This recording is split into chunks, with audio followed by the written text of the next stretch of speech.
Ёсць вялікія малыя гарады, ёсць вельмі прыгожыя гарады, а ёсць такое вельмі сімпатычнае мястэчка Валозін. Хто ведае, прабачце, ведаеце, што ў дзень там людзі з акрэсных вёсак прыязджаюць, нешта купляюць, у нас жа там нікога няма, асобная вуліца, ўсё. Тым не менш, плюс Воложина ў тым, што, ведаеце, хто ціха жыве, той усіх перажыве. Вось, і сапраўды, гэта вельмі цікавае мястэчка са сваёй гісторыяй. Стагоддзя, тым не менш, была калісь напісана такая песня, якая называецца «Песня баллада про Воложин».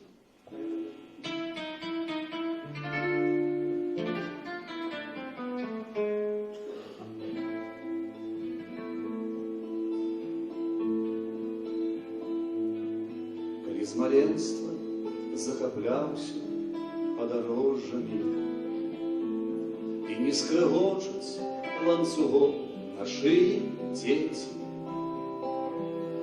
то не цурайся, зазірні і да Воложина. Не самы горшы гэта горад у сусвеце. Всяго турботам трэба збочыць з трасы Менскае і па асфальце ехаць вельмі асцярожна.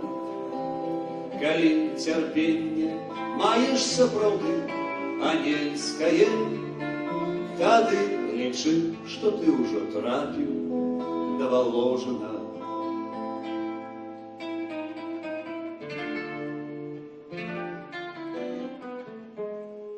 Не прачытаеш пра яго ў энцыклапедыі занадта многа, бо таго не варты ён.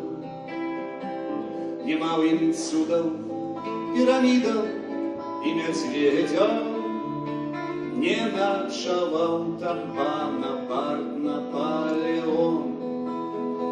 Горад як горад, немалы, але не дужы, але ж амбіцыі ён мае, тым не менш. І вельмі цяжка уявіць сабе, мой дружа, што недзе блізка прыхаваўся стольны Менск. Ах, Божа мой,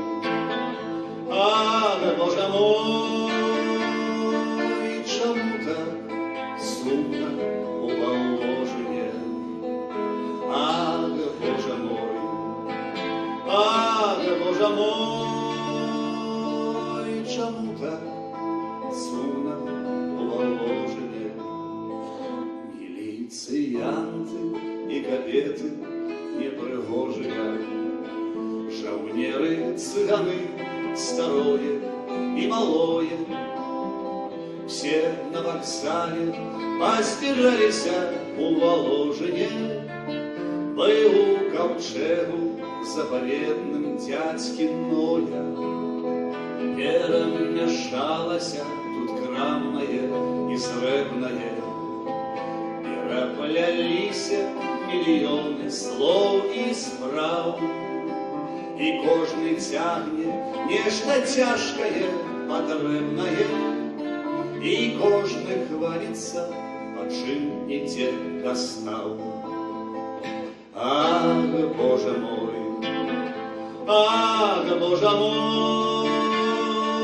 чаму так сумна у Воложине? Ах, Божа мой,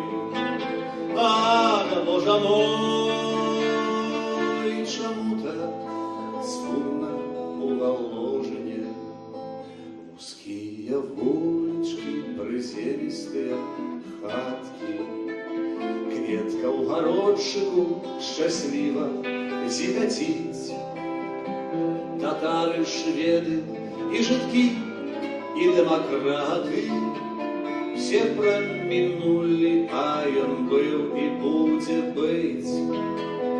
Купіць у краме з мілай назвай «Спадарожнік» бутэльку піва, а да піва бутэрброд.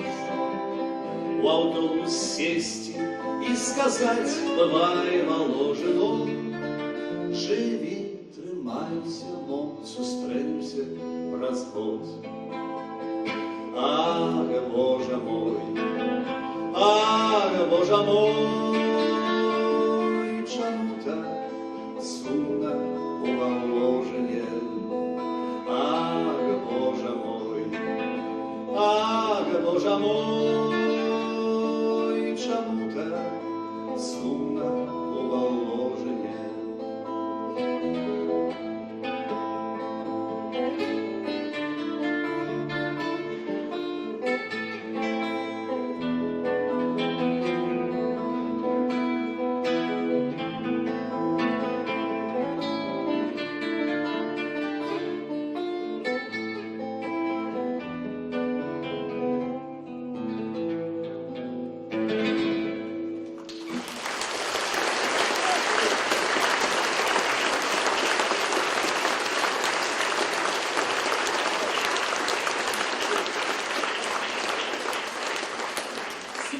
Знову ж, перед песней треба сказать, что все мы люди заняты, конечно, а теперь вельми страшенно, коли нас полохает, что чи обломится рубель, ці подымется, ці гэта, ці тое, калі гэта пачнецца, невядома, картофлі даражаць па страшнай сіле, учора былі 3, сёння ўжо 6, у краме 9, и гэтакі. Вось ты едешь, стараешься, как бы ты все грошки лежали в одной купце, то было бы добро. Там треба взять гэта. Зима, потом начинается все потихоньку неким чином чарнеть, снег сыходить, начинают каля воды расти кветочки, потом начинает зеленеть трава, потом поднимается все, потом анемоны растут, потом лес зеленее, потом поднимается пшеница, жито у колос, все нормально, едешь туда и назад, едешь, комбайны жнут, ставят у скирду, едешь, люди копают картофли, едешь, зима, все, год пройшов, нема, вось, один делся. И здається, нема что вспомнить, правда, ну там был, на это был, на то я зробил, на то я. При всем при тем лирика человека, якому глибоко за 50, который называется «Лето, якое мы знов змарновали».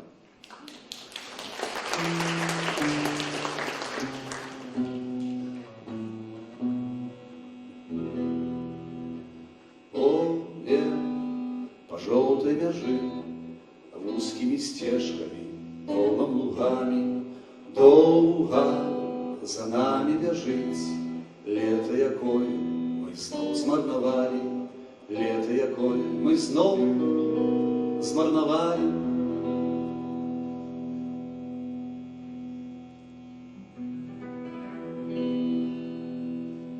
Бо ми твердо сидели, як убитые, на працовных, на креслах своих. Нам стекали секс и политика, плетки, шахи, черговый конфликт. А яно светлый месяц, что вечера закидала за небо пустым, и дрыготкие зорки развешивала над ракою, над гравом старым. Полем по желтой мяжи, узкими стежками, полом лугами, долго за нами бежить. Лето, якое мы снова змарновали, лето, якое мы снова змарновали. И привабливала, и распешивала, под шепчита, под клёкот услов. Обяцала, надеяли, тешила, и зусім неприкметно сышло. Вечно мелося быть, ах ты, Боже ж мой, подманула, ну что тут сказать? Знов дзяўчаты высокие, хожие, будут інших и нас обдымать.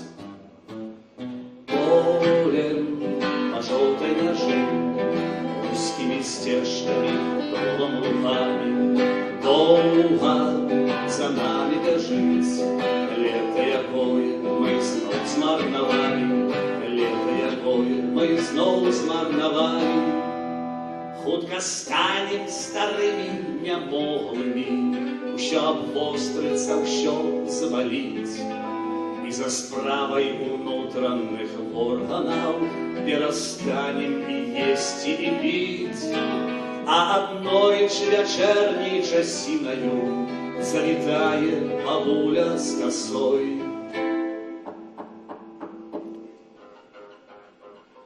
И не будет ніякой магчимости загадать за брамкой постой. Полем по желтой мяжи,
воробьи. Эпиграф. Соловей и Воробей учились у одной консерватории, только Воробей скончил ее заочно. Телевізійна п'єса по радіо. Уявіть собі, шановні слухачі, запалений екран телевізора, на яким нічого нема. Тільки чорно-білі полоси. Ось і все. І два голоси коментаторів, першого і другого. Мы гэтыя голоси занадто добре ведаем, а некоторые, почувшие, как могучи прикручивать гук телевизора, каб не псовать агульного ураження от убаченного на экране. Перший. А вот стартуют эстонцы. Они ничем особенным в биатлоне не отличались от других. Да, но если учесть, с каким тяжелым политическим багажом они стартуют, вы понимаете, дорогие телезрители, что я имею в виду? Вся эта их националистическая неопределенность, глядение на Запад, эти попытки эстонских депутатов негативно решить проблему закрытия старейшей и последней русской гимназии в городе Нарве, или Тарту, уже не помню, непременно должны сказаться и на результаты соревнований. Ну вот, не попал по мишени эстонец пеший. Да нет, это не эстонец, это латыш. Хотя, впрочем, разницы особенно я не вижу. Другие. Нет, это, по-моему, немецкие спортсмены. Вы помните, дорогие телезрители, сколько раз немцев подводила стрельба? Перший. Да, особенно в 1944 году. Может быть, вы без нашего комментария не смотрите. Тут у нас по монитору показывает новый фильм Спилберга.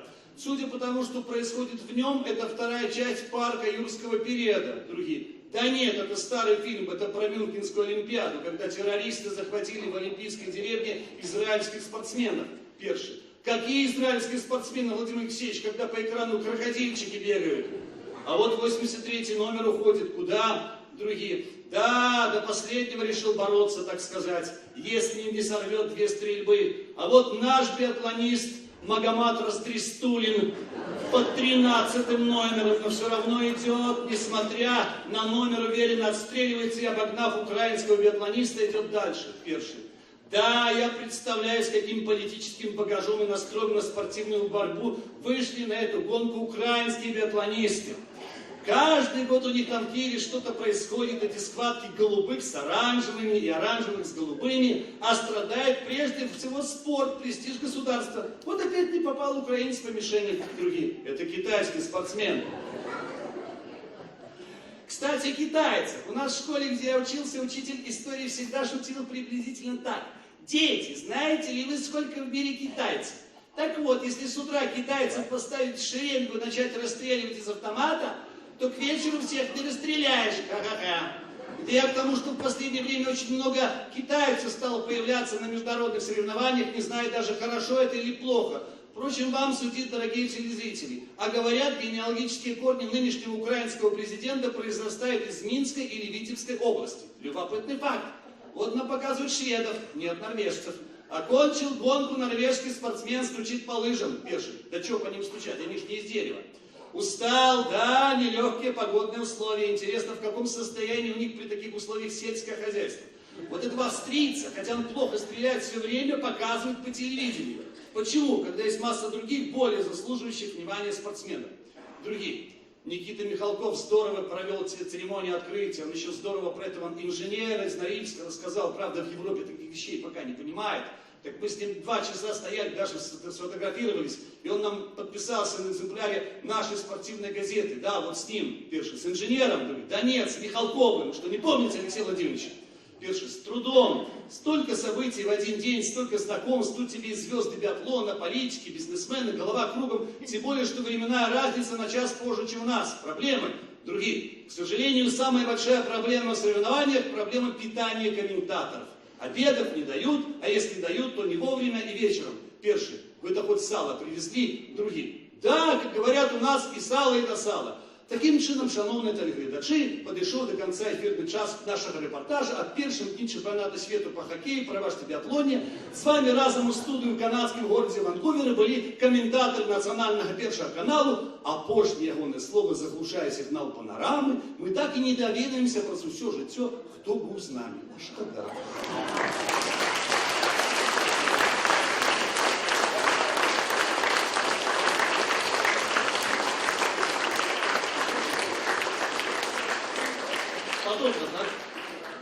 Я вам не рассказываю ни одного анекдота. анекдоты сегодня, ведаете, ну, я рассказал одной такий анекдот, но я рассказал на Подляшші сперша. Вот, чим розниця Подляшшя? Значить, анекдот такий. Православный святар трапил у рай. Подляшчане кажут, не может быть. Может быть. И вот для того, что святар трапил у рай, сам пан Єсус водить его по раю, показывает. Тут гэта, у нас тут тое, тут тое, тут тое. И раптом по дорозе, где они идут, их обгоняют такие нормально, так сказать, тут Лексус, такие зачиненным верхом, а тут раздаются, значит, усілякие там крики, вось, развивается некая чалма, падает, там некие девки, некие, так сказать, ну, мусульмане, говорит, по всему. Святар каже, а что это, пане Иисусе, что это такое? Он каже, ну, ведаешь что? Батюшка, ну тут такая справа, что мусульмане, они такие цікавые люди, что им гэтага нельга, вина пить нельга, с женщинами нельга, тое, посту их только на чисти. Вот, значит, это самое, вот тут они у раей отрываются по полной. Дома, едут далее, значит, тут их обгоняет некий Роллс-Ройс, отчинены так само, а тут вываливается некая кардинальская шапка, значит, некие там червоные рукавицы, все. Батюшка каже, а это что? Он каже, ну ведаешь что, ну это, ну такая справа, что католикам так само много нельга в житті, ну и с жанчинами, и вина нельга, и то, и гэта, ну вот они тут отрываются. И тут далее раптом обгоняет такая компания, даже так само на школьной машине, а там сидят некие израильские святары. Святой каже, а это что? Каже, а это батьковые знакомые.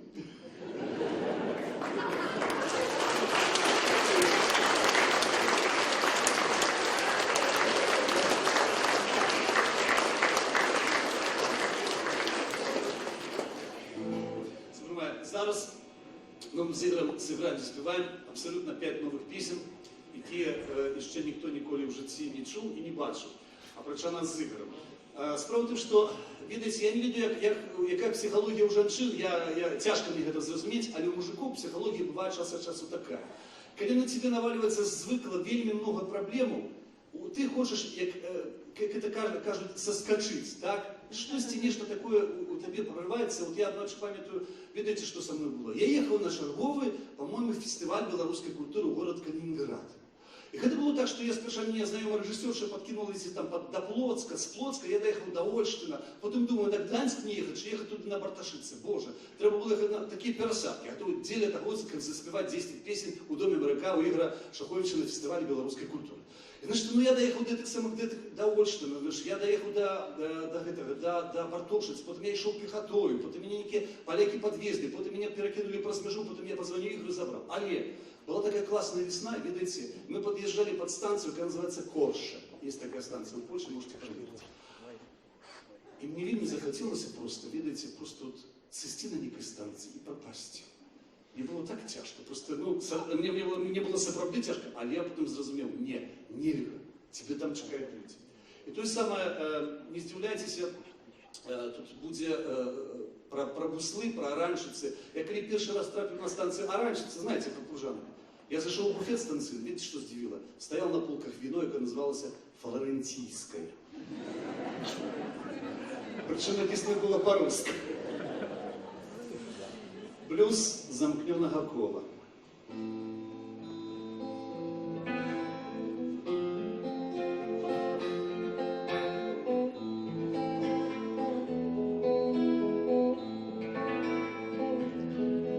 Стояла неприхожая весна, спешал тягник, а день был понедельник. На станции под назвою Буслы, на лавце фарбованной в синий колер, цыганки две строкатые сидели.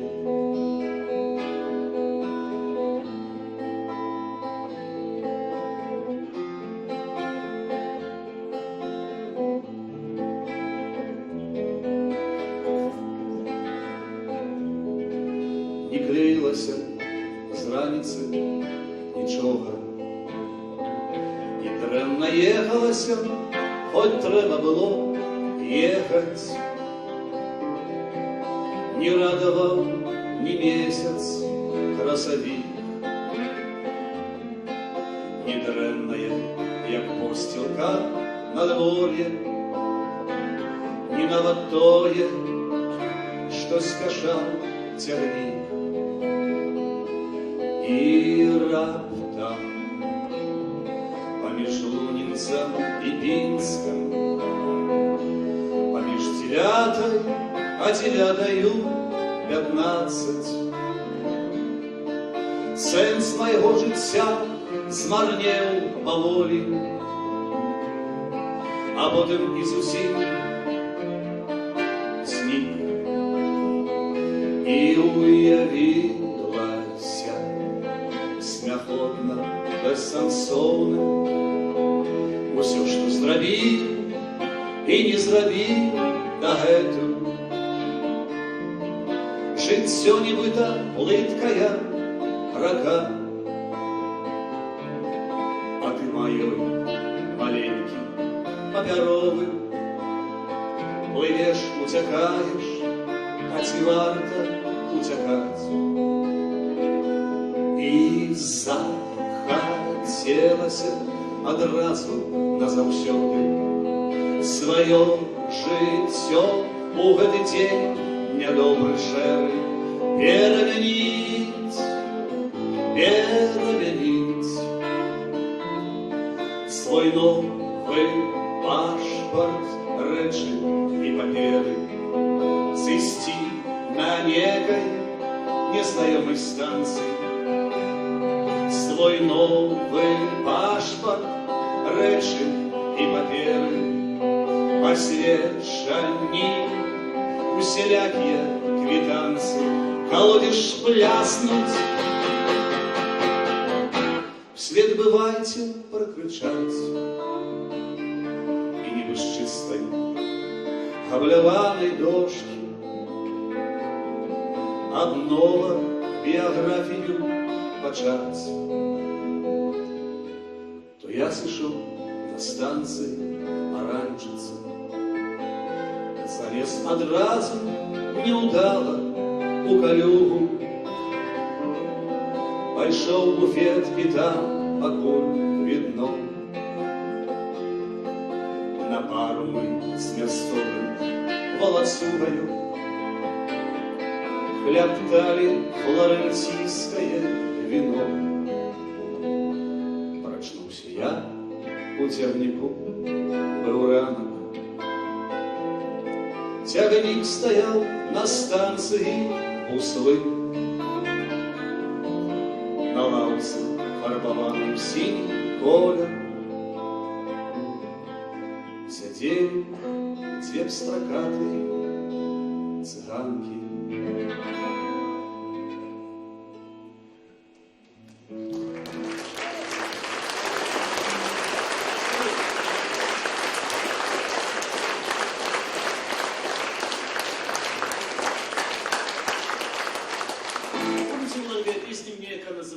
Пробачьте, калі нешта блыталі, сапраўды я страшэнна хвалююся, песні ще не накатаны, але будуць накатаны. Такая песня, якая называлася «П'яны блюз». Вы куды леціце гусі прэч за дзімай Беларусі? Вось песня, якая называецца «Блюз у чацвер з раніцы можа спяваць той герой». Толькі, ведаеце, ён, на жаль таго, што ён кінуў піць, але падсеў на нешта іншае. Мне тут мой сябар расказваў, ён удзельнічаў у чарговай нейкай выбарчай кампаніі і за гэта патрапіў у шчучыну ізалятар. І побач з ім сидзеў наркаман. І гэтаму наркаману перадалі наркотык. Але, ведаеце, у вафлю перадалі. А міліцыян, который ахоўваў, вырашыў папіць чаю. Тут вафлю. Ён папіў. Адзінае, што ён змог, ён, ведаеце, што ён дасунуўся да тэлефона і папрасіў, каб прыехала хутка, бо яго атруцілі. Начальство доўга думала, ну што з ім зрабіць. Его узнагородили за предотвращение проникновения наркотика на территорию.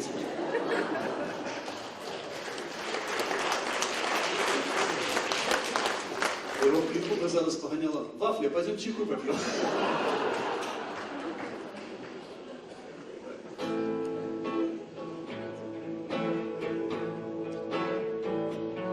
Як я тільки поставлю на газ чайник зранку, и радио включу,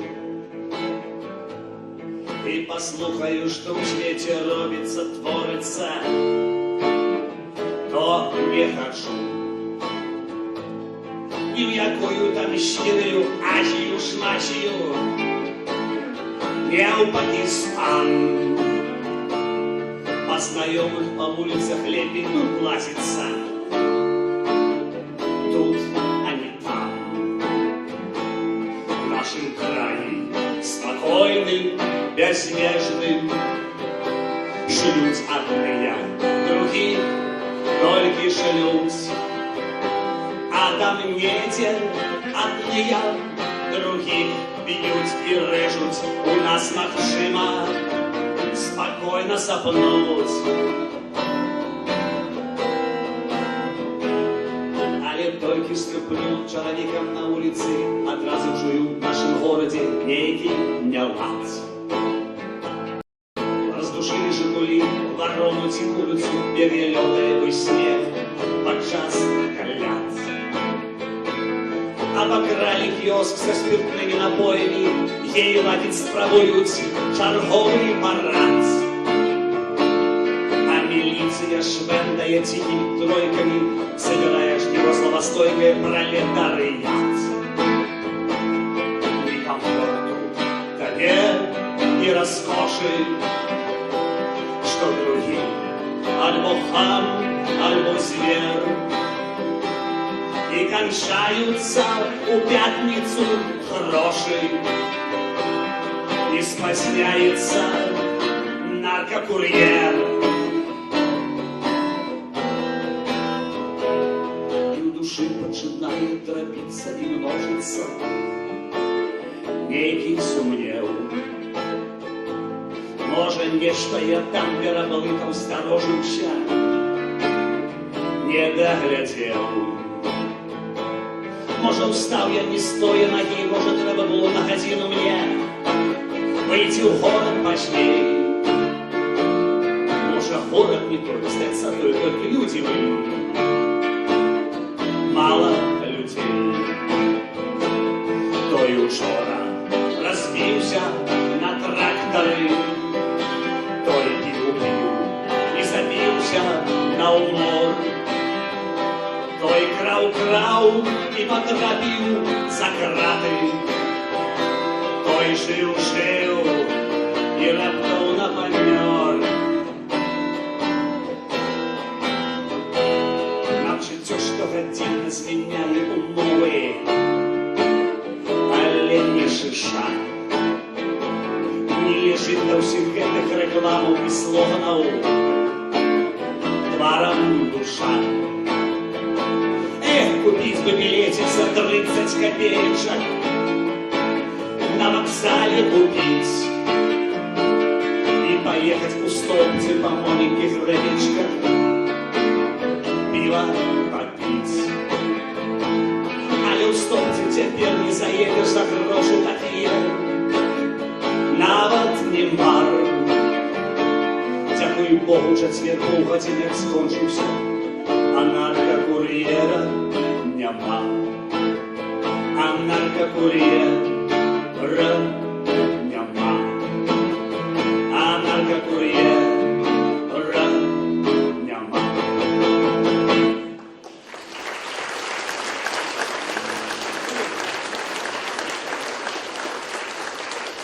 Наступная песня будет страшенная колыханка, жудасная колыханка для дорослых, яка называется «Баллада про огурки и помидоры».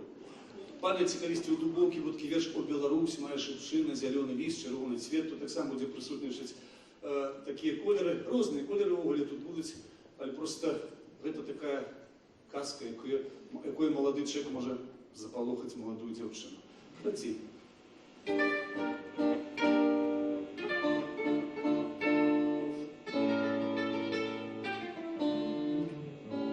Загнилыми затравлятыми плотами и сновали помидоры за бурками.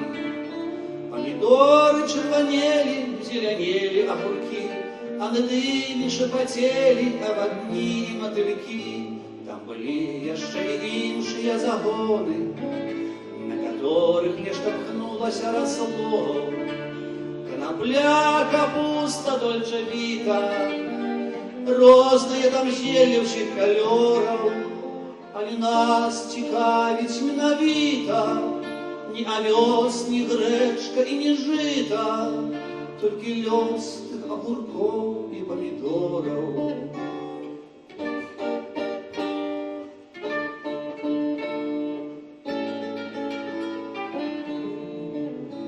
Бо цікавыя вяліся і практычныя, гутаркі наскрозь аптымістычныя.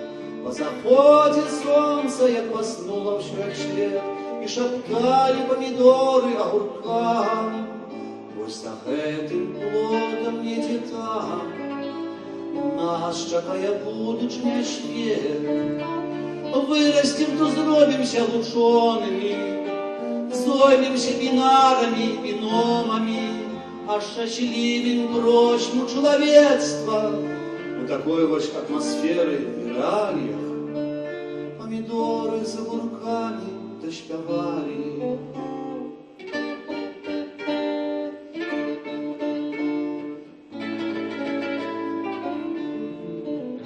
Але дзесьці на пачатку жніўня месяца лёс гародніны стаў просты і дакладны. Прыйшлі нехта ў гумовых рукавіцах з велізарнымі страшэннымі прыладамі і, сагнуўшы спаленыя спіны, хутенька прайшліся па разорах. Над не засталося ўспаміну, па гурках тым больш па прыдорах.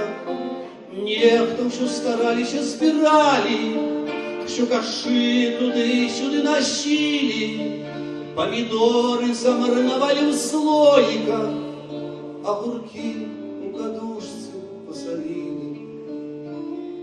Так были загублены дочасно те, кто хотел нам и добра, и счастья, кто хотел нам воли и земли. От земли сперша их одорвали, волю под им гвалтом змарнавали, и устравник усіх перавялі.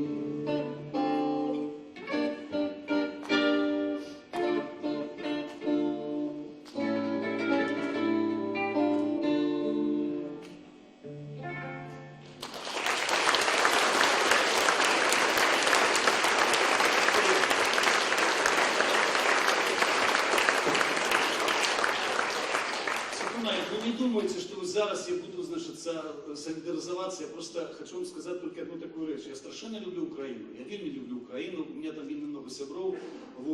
Только, видите, мы абсолютно разные народы. Колись мы с молодыми львовскими националистами разом глядели фильм Сенкевича, фильм, господи, по «Огнем и мечом», так? І вони там, погані, це кляті ляхи. Хлопці, я кажу, дівчата, не можу з вами солидаризуватися, тому що от казаки – це ваші, а от Литвини і Короняжих – це от ми з вами воюємо, і все. Видите, Сенкевич вельми классно проигрывает. Вот когда вы читаете «Огнем и мечом», просто выдатно просто написал про то, як формувався український етнос. Гэта сур'ёзная справа, кажу, што ўсё это, мне здаецца, пачалося з Богдана Хмельніцкага, з гэтых рэйдаў па нашых паўднёвых гарадах. Разумееце, ніколі ў жыцці не бывае таго, каб Уманская рэзь, каб Кулыйшчына, каб Гайдамаччына, каб той самы недавно тут Валынская рэзь падчас Другой сусветнай вайны мінулі. Разумееце, калі народ нешта зробіць, он павінен за гэта пакутваць. Тым не менш, я кажу, я заўсёды люблю Украіну, страшэнна я люблю.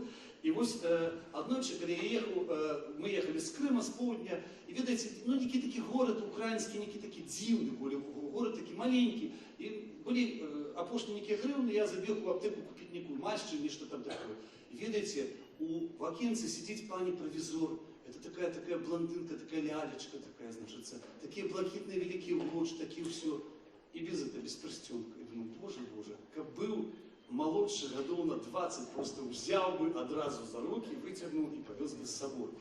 Там много такого. Кажу, что народ классный, народ богатый, все у них есть, только нема счастья. Ну, кажу, у них своя дорога, а песня будет называться... Как называется песня? Песня про город Скалат. Есть такой город у Тернопольском воеводстве на Украине. Маленький такой город, он такой был украинско-польско-жидовский. Это такая давняя моя мара. В принципе, я кажу, что тему я украл, может быть, нават не то, что сам придумал. Есть такие чешские спеваки, его зовут Яромир Наговицев, его есть песня подобная. Тем не менее, кажу, моя песня зовсім розниця.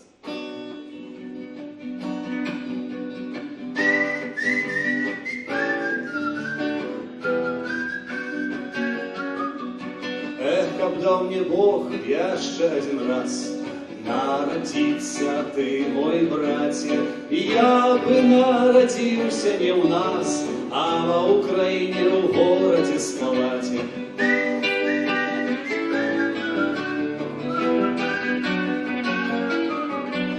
Називався б Шукс або Горобець, Володимир ці Микола. Файний вираз би з небі хлопець, а таких, як я, тут не було ще ніколи.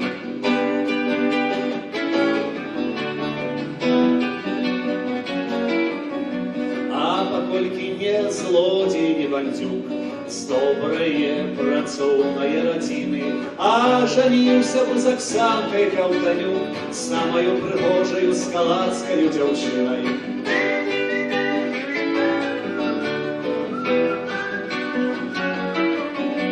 Дедок народили разом душаў 5, хлопчуков 2-3 дзяўчатак, хату збудаваў і пасадзіў вішневы сад.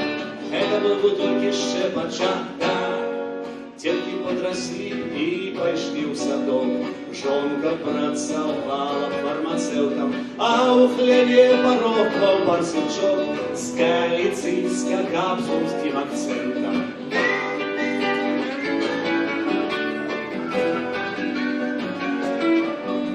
Был бы я себе найвеликший пан, бо от холоду не гину, и штогод бы ездил Киев на Майдан, рятувати незалежну батьківщину.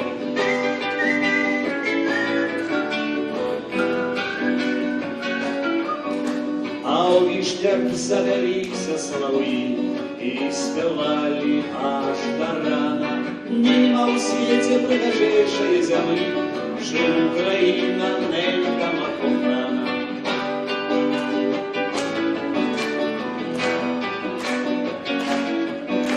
А я живу, проживаю тут, где мил народиться счастье. Эх, бывает часом мары заведут, что ты оттуда вертаться не пейзаж.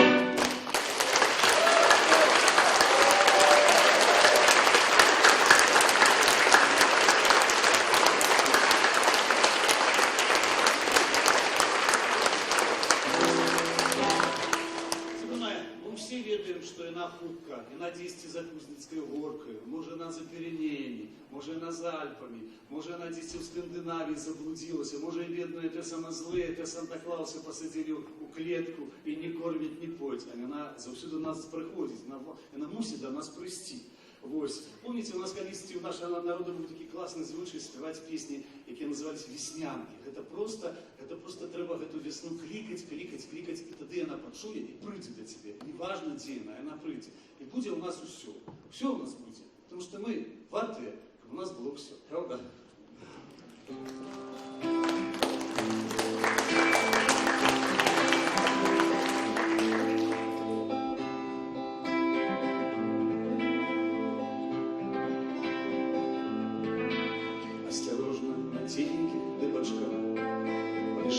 Стебанула калинкою. О, весна. Вся рудая, панчохи бутылочка, зубы белые, ложь с хитринкою. О, весна. И одразу громады тушили, скрабковали блокитными жалобами. весна. Серце б'ється з такої причини, літерально в руки вискокує. О, весна. О, весна моя милая, ты як шампанское файное, тебе в бутыльце никому не удрымать. Ты летишь небосхилами, пылскаешь вирами майнами, услыл твой голод на вартах по гнездах стоять.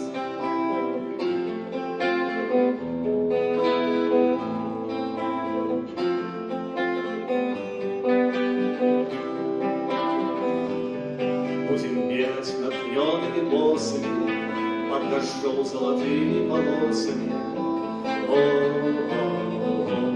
О, весна. Будем знову дурными пригожими, будем вітями, будем сярожами. О, весна. Будем знову і знову щасливими, под раптовно расцвілими сливами. О, весна. Будем ивами, будем катюшами, под хрестоматыми грушами. О, весна. О, весна моя милая, ты як шампанское файное, тебе у бутыльцы никому не удрымать. Ты летишь небосхилами, пылскаешь тирами майнами, услыл твой голод на вартах по гнездах стоять.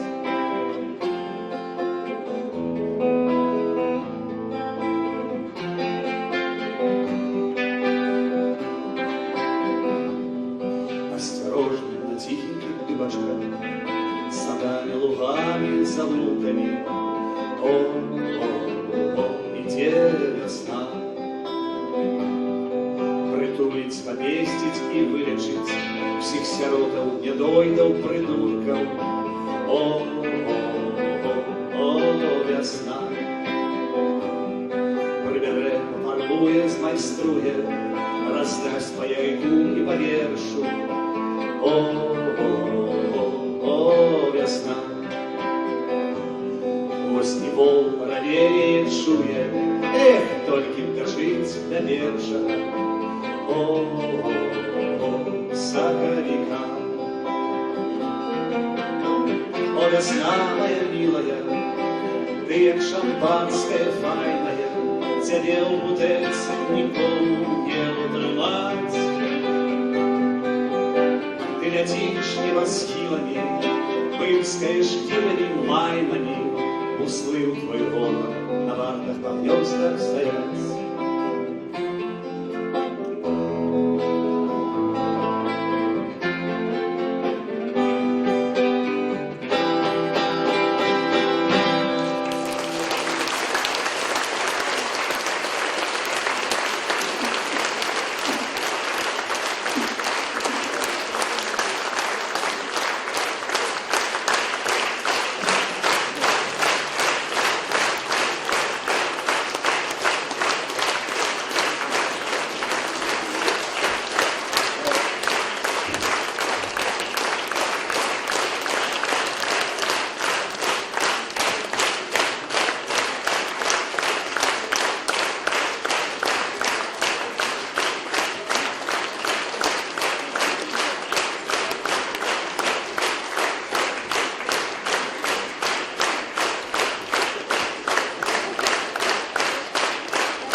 народиться ты, мой братья, я бы народился не у нас, а на Украине в городе Словакии.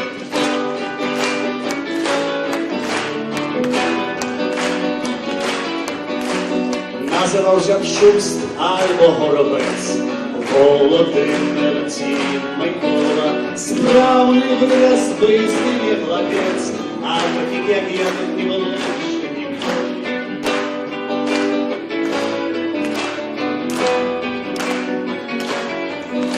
А покольки не злодій, не бандит, с доброе працовной родины, а женился бы за Оксанкой Калканю, самою пригожою скалацкою девчиной.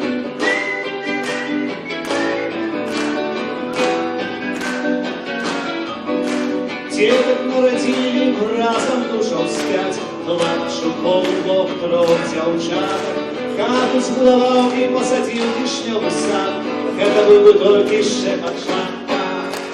Детки подросли и пошли в садок, жонка працавала фармацевтом, а у хлеве порог парсючок с галицийско-катковским акцентом.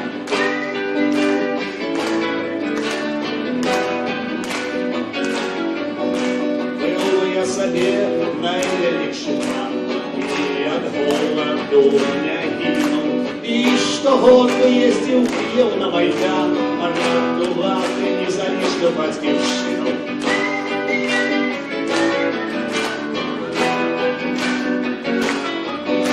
А у вишнях завелися соловьи и спевали аж до рана.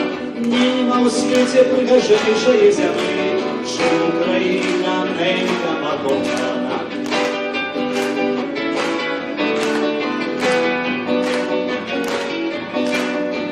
Я живу, проживаю тут, где имел народиться счастье. Эх, бывает часом мали заведут, что одной вертаться потом вельми страшно.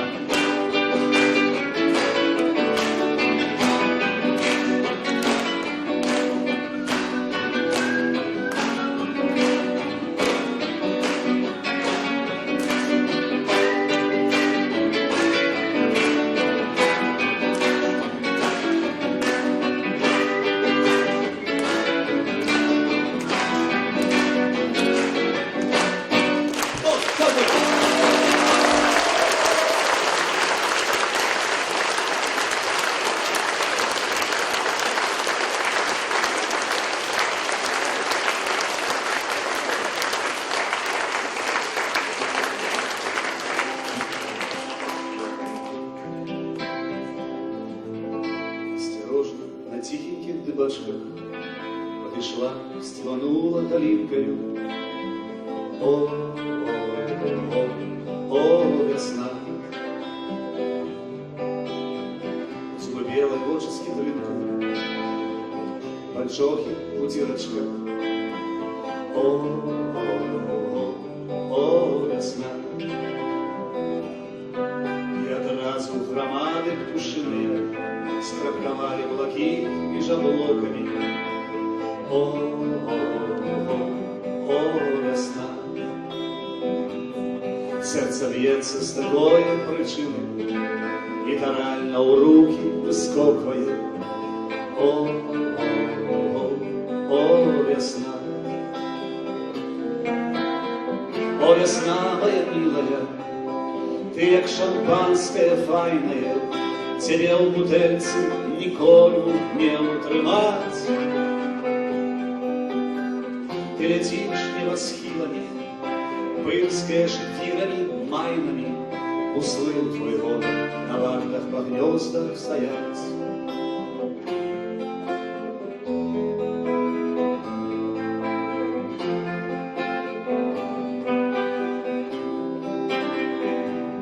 Будем бегать натхненными босами, под лугом золотыми полосами. О, весна. Будем знову дурними, пригожими, будем вітями, будем сорожими. О, весна. Будем вельми и вельми счастливыми под раптоўна-расцвілымі сливами. О, весна.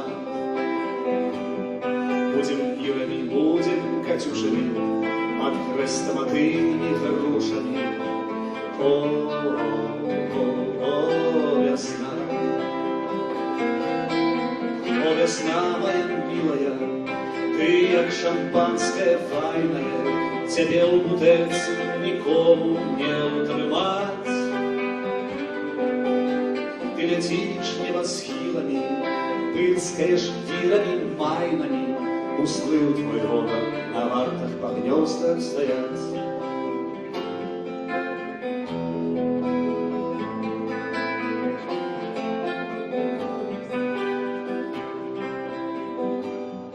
Осторожно на тихих дыбочках, садами, лугами, завулками. О, идея весна. Притулить, поместить и вылечить усіх сиротов, недоидов, придурков. О, весна. Прибере, пофарбує, змайструє, роздасть по яйку і по вершу. О, весна. Осень волна веє, чує, эх, только б дожить до перша. О, соколика.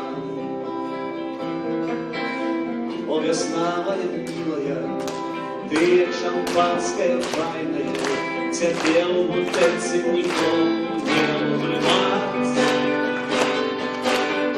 Ты летишь небосхилами, прыскаешь вилами майнами, услыл твой дом на гнездах стоят.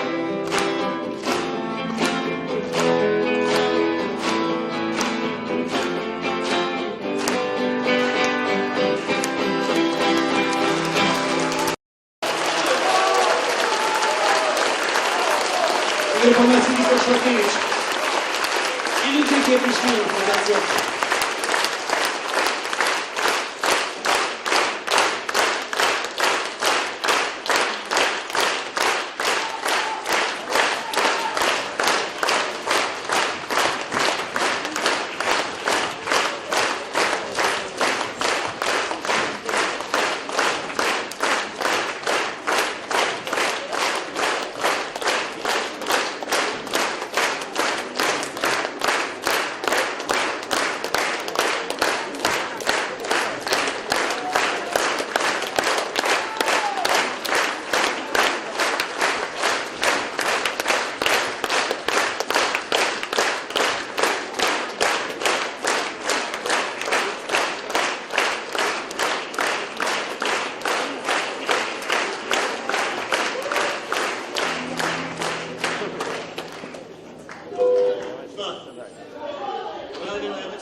Мало того, что гитаристу выкололи очи, отрубали пальцы, это самое, и закрыли уши. Я вообще не знал этой песни никакой.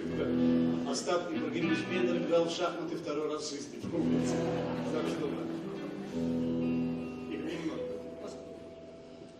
Шаленая, шаленая, шаленая, шапочут кветки, вздыхает темный гад. Неспешно, а над межами зелеными счастливой птушкой проплываем месяц май. Свет отрутили спевы соловьиные, життям наповнився, расцвіл сухий жарот. Бясконцем ясным, величным и сонячным здається щастю 18 снежный год. Я знал тебя,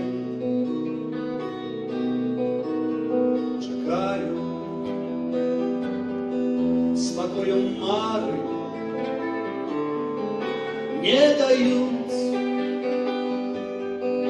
Я не пытаю ти, кохаешь, я не пытаю ти, кохаешь, я не пытаю ти, кохаешь, я отчуваю, я ведаю. Шаленая, шаленая, шаленая, было минуло, мне память одошло. Благое, нечаканное, что темное, смешное счастье, усё было, усё сплыло. По узких шерах наших колись улица, лука и ветер, листопад, холодный дождь. Не вернешься, не прыдешь, не притулишься, а что стоят шагать, неведомо кого. А я тебе чекаю, спокоем мары не дают. Я не пытаю ти, кохаешь, я не пытаю ти, кохаешь, я не пытаю ти, кохаешь, я отчуваю, я ведаю. Шаленая, шаленая, шаленая.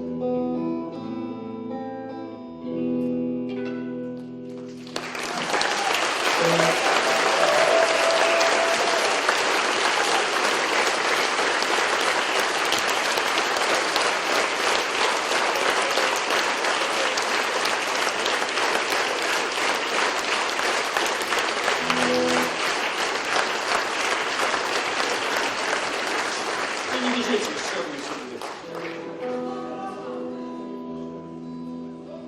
девчонка Слонина развитывается с хатой. Девчонка Слонина на небе тихо зяя молодит. Девчонка Слонина покидает дату. Девчонка Слонина сядает у огни. Бегут хвилины, сёння стало учора, под одностайный голубь растут. Здесь в долгих опратках навеже сочит ссоры с коры на довгих лекарских наук. Здесь долгой опратцы навеже сочит ссоры с коры на довгих лекарских наук. Местечко белится, холодный месяц жни, тякають ластовки самотно жовтні сад. Поволі крочать до припинку батька з сином, за їх плечима темним для гляд. Прийшов автобус, праз хвилину отъезжає, треба потиснуть руки, все сказать, поспеть. І тільки голуби шибують над крижами, нібито хочучи до зорок долететь. І тільки голуби шибують над крижами, нібито хочучи до зорок долететь. Життя короткие, непростые дороги, учинки каянні, покути за грахи. Ніколи не сходиться гора з горою, а людям час крижує їхні шляхи. Ось пройде кольки год і цалком ненавмисно на тихой вулиці яе спаткає його. Яны сустрэнуцца ў месці ваўкавыску, дзе колись перапісваў кнігі дзяк Апол. Яны сустрэнуцца ў месці ваўкавыску, дзе колись перапісваў кнігі дзяк Апол.